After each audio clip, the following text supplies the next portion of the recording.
So here we have, I don't know if this qualifies as an unboxing. I thought this was going to be new from eBay, but apparently it's used. Maybe I need to read the fine print more carefully. But this is one of my favorite action romances, you know. It's top notch in my opinion. So just going to try to take the plastic off here and see what this release is all about. Oh, nice disc art.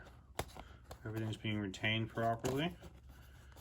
So this is when they did the digital copy thing where it was like you needed the disc to get the digital copy. That's way back.